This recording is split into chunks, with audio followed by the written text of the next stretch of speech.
आज चांद के बनने की इस पूरी कहानी को परत दर परत समझते हैं। तो सवाल यही है कि आखिर ये बना कैसे? क्या ये हमेशा से ही इतना शांत था? बिल्कुल नहीं। इसकी कहानी की शुरुआत शांति से नहीं, बल्कि एक बहुत ही भयंकर कॉस्मिक टक्कर से होती है। तो चलिए समय में पीछे चलते हैं, बहुत पीछे, करीब करीब 4.5 अरब साल पहले। उस वक्त एक ऐसी घटना हुई थी जो किसी महाविनाश से कम नहीं थी। साइंटिस्ट इसे जायंट इम्पैक्ट हाइपोथेसिस या विशाल टक्कर सिद्धांत कहते हैं। अब जरा सोचिए, मंगल ग्रह के साइज का 8 प्लैनेट जिसका नाम थिया रखा गया है, वो सीधे आकर हमारी नई बनी पृथ्वी से टकरा गया। ये हमारे सोलर सिस्टम के इतिहास की सबसे जबरदस्त टक्करों में से एक थी। तो इस जबरदस्त टक्कर के बाद हुआ क्या?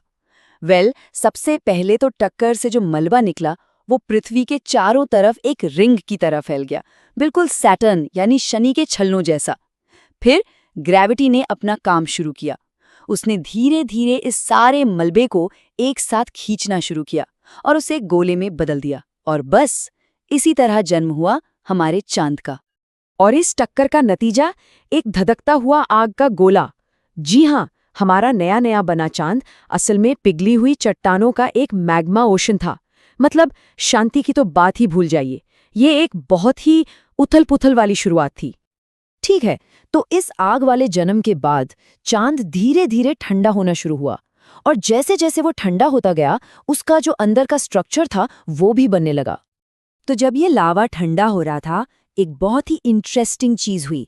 जो भारी एलिमेंट्स थे जैसे लोहा, वो सेंटर की तरफ डूबने लगे, और जो हल्के वाले थे वो ऊपर सतह पर आ गए, ठीक वैसे ही जैसे पानी के ऊपर तेल तैरता है ना? और इसी प्रोसेस ने चांद की 3 मेन लेयर्स बनाई। सबसे अंदर एक छोटा सा मेटालिक कोर, उसके ऊपर एक मोटी सिलिकेट मेंटल, और सबसे बाहर एक हल्की क्रस्ट यानी पपड़ी। अच्छा, तो चांद अभी ठंडा होकर अपनी लेयर्स बना ही रहा था कि उस पर एक और मुसीबत आ गई। स्पेस से एक ऐसा हमला शुरू हुआ जिसने उसकी शक्ल हमेशा के लिए बदल कर रख दी। इस दौर को लेट हेवी बोम्बार्डमेंट कहा जाता है। देखिए, उस जमाने में हमारा सोलर सिस्टम आज जैसा शांत नहीं था। वो तो बस एस्ट्रॉइड्स और कॉमेट से भरा पड़ा था जो लगातार ग्रहों और चांद से टकरा रहे थे। आज हम चांद पर जो हजारों लाखों गड्ढे यानी क्रेटर्स देखते हैं ना, वो असल में इसी कॉस्मिक हमले के निशान हैं।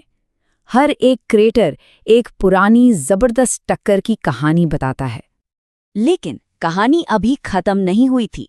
बाहर से हुए इन हमलों ने चांद के अंदर एक नई आग को जन्म दे दिया, और यहीं से शुरू हुआ एक नया ज्वालामुखी वाला दौर। देखिए, हुआ ये कि उन बड़े बड़े इम्पैक्ट्स ने चांद के क्रस्ट में गहरी दरारें पैदा कर दी, और फिर इन्हीं दरारों से चांद के अंदर का पिघला हुआ मैग्मा बाहर बहने लगा और उसने उन बड़े बड़े गड्ढों को भर दिया। और यही वो वजह है कि आज चांद की सतह पर हमें 2 अलग अलग तरह के इलाके दिखाई देते हैं।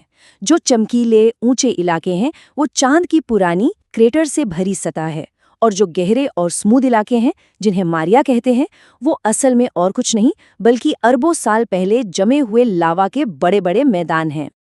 तो आग और लावा के इस लंबे दौर के बाद फाइनली चांद की जिंदगी में शांति का एक नया चैप्टर शुरू हुआ। उसकी जवानी की सारी उथल पुथल अब खत्म हो चुकी थी। करीब 1 अरब साल पहले चांद अंदर से पूरी तरह ठंडा हो गया, और उसके सारे ज्वालामुखी हमेशा के लिए शांत हो गए। मतलब अंदर से बदलने का जो दौर था वो अब खत्म हो चुका था। साइंटिस्ट इस हालत को कहते हैं जियोलॉजिकली डेड, जिसका सीधा सा मतलब है कि अब चांद के अंदर कोई ज्वालामुखी, कोई भूकंप, मतलब कोई भी हलचल नहीं होती।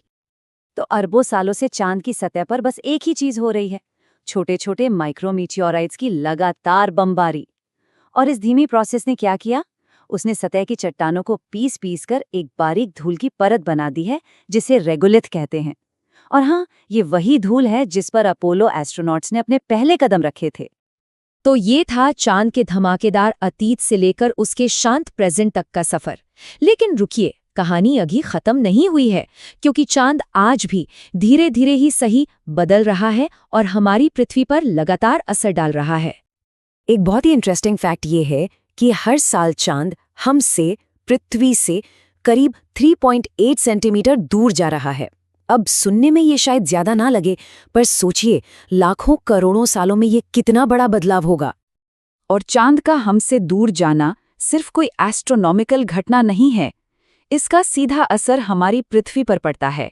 ये हमारे समुद्रों में आने वाली टाइड्स को और यहाँ तक कि हमारे दिन कितने लंबे होते हैं इस पर भी असर डालता है। और ये हमें एक बहुत ही मजेदार सवाल पर लाकर छोड़ देता है कि आज से अरबों साल बाद जब चांद आसमान में बहुत छोटा और धुंधला सा दिखेगा, तब हमारी पृथ्वी का आसमान कैसा लगेगा। ये एक ऐसी कहानी है जिसकी शुरुआत तो बेहद हिंसक थी, पर जिसका भविष्य अभी भी लिखा जा रहा है।